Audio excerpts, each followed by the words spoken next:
آج 21 اپریل 2024 ہے اور میں اس وقت یہاں پر کراچی پورٹ پر موجود ہوں، جہاں سے الخدمت فاؤنڈیشن پاکستان کے 20 کنٹینرز غزہ کے لیے روانہ کیے جا رہے ہیں۔ ان 20 کنٹینرز میں 60 کروڑ روپے مالیت کا امدادی سامان ہے، جس میں غذائی مواد ہے، ٹینٹس ہیں، کمبل ہیں اور دیگر ضرورت کی چیزیں ہیں۔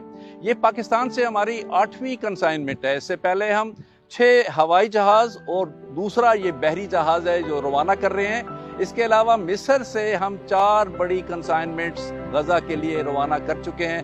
اس طرح آج 21 اپریل کو یہ مجموعی طور پہ 12ویں کنسائنمنٹ ہے جو غزہ کے عوام کے لیے روانہ کی جا رہی ہے، اور اس طرح 1700 ٹن سامان غزہ بھیجا جا چکا ہے الخدمت فاؤنڈیشن پاکستان کی طرف سے۔ میں ان تمام ڈونرز کا جو پاکستان کے اندر موجود ہیں، بیرون ملک موجود ہیں، جنہوں نے بڑا بھرپور تعاون کیا الخدمت فاؤنڈیشن کے ساتھ، ان کا شکریہ ادا کرتا ہوں اور ان کا پیغام دیتا ہوں کہ الخدمت آپ کے مہیا کردہ رقوم سے یہ سامان خرید کر مسلسل بھیج رہی ہے، اور ہمارا ارادہ ہے کہ ہر ماہ یہاں سے ایک بحری جہاز بھیجا جائے گا، اور اسی طرح مصر سے بھی ایک بڑی کنسائنمنٹ ہر ماہ بھیجی جائے گی۔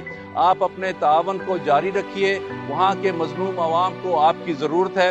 میں تمام اداروں کا بھی مشکور ہوں جو ہم سے اس سلسلے میں تعاون کر رہے ہیں، جس میں بالخصوص NDMA، جن کے تعاون سے ہی ہم سارا سامان بھیج سکیں۔ میں ایک بار پھر سب کا شکریہ ادا کرتا ہوں اور اس تعاون کو جاری رکھنے کی اپیل کرتا ہوں۔ بہت بہت شکریہ۔